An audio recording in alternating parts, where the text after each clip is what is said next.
Ciao da Turisti Squattrinati, siamo a Nichelino, alla palazzina di caccia di Stupinigi.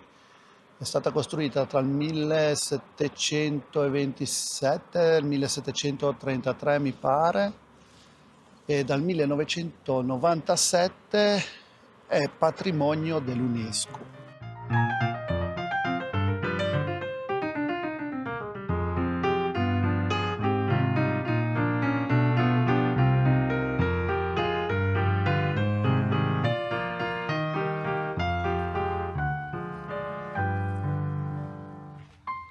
Questo è il cervo originale che prima stava sul tetto del palazzo, ma dal 92 l'hanno spostato nell'atrio, proprio davanti alla biglietteria, e sul tetto hanno messo una coppia, così l'originale è al sicuro. Oh, chi è quel gnocco? Chi è quel gnocco lì? Ah, ero io, che bello.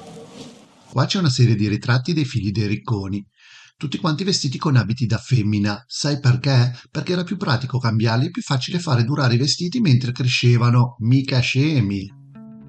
Nella sua storia la palazzina ha ospitato matrimoni di sovrani e notabili come Maria Teresa di Savoia e il conte Carlo Filippo d'Artois, in seguito incoronato re di Francia come Carlo X, Vittorio Emanuele II prima che diventasse il primo re d'Italia e Maria Adelaide d'Asburgo. Nelle sue stanze hanno dimorato lo zar di Russia Paolo I, il re di Napoli Ferdinando I di Borbone, Napoleone e Paolina Bonaparte e la regina d'Italia Margherita di Savoia. Questa è la sala da gioco. A partire dal XIX secolo, finita l'epoca delle grandi battute di caccia, Stupinigi è diventata anche la sede di un incredibile giardino zoologico di animali esotici, con struzzi, canguri e soprattutto Fritz, un elefante donato al re Carlo Felice dal viceré d'Egitto. Nel 1919 le sale della palazzina si sono trasformate in parte nella sede del Museo dell'Arredamento, fino a diventare nel corso del XX secolo una delle maggiori attrazioni turistiche del torinese. Questa tappezzeria di carta dipinta a tempera è della seconda metà del Settecento, importata dalla Cina meridionale e raffigura scene di vita cinese su sfondo roccioso.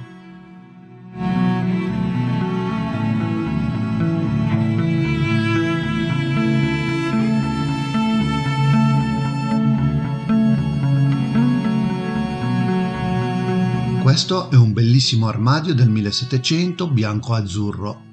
Piacerà sicuramente ai tifosi del Napoli e della Lazio. Guarda sto letto a baldacchino, una roba da nobili, ma sai perché si usavano questi tipi di letti? Non era tanto per la privacy, per fare fichi fichi, ma perché tirando le tende restavano più al caldo. In quei tempi, senza il metano a dargli una mano, bisognava arrangiarsi con quel che c'era.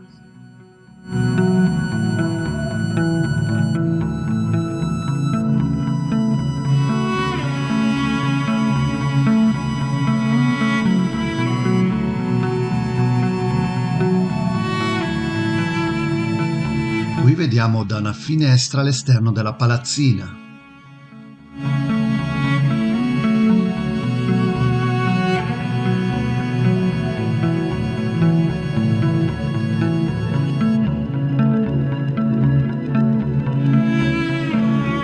Qui vediamo un altare dentro un armadio.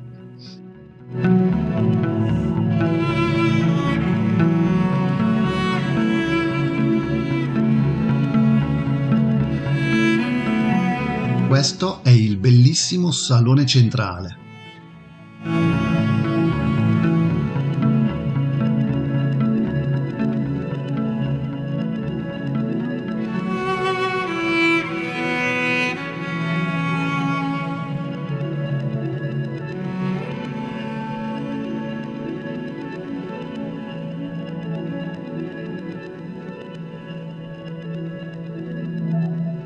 Questo è un bellissimo cesso, ma non c'era ancora il bidet, inventato nel 1700, ma in Francia.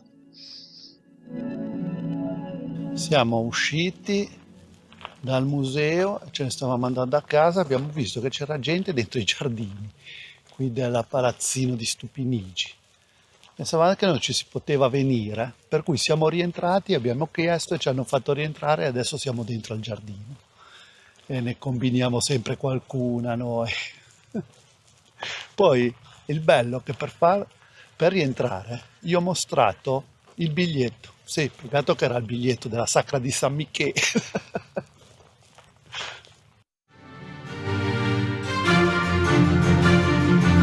Se il video ti è piaciuto ricordati di iscriverti al canale, clicca sul pollicione all'insù e condividilo con chiunque. Ciao da Turisti Squattrinati e al prossimo video.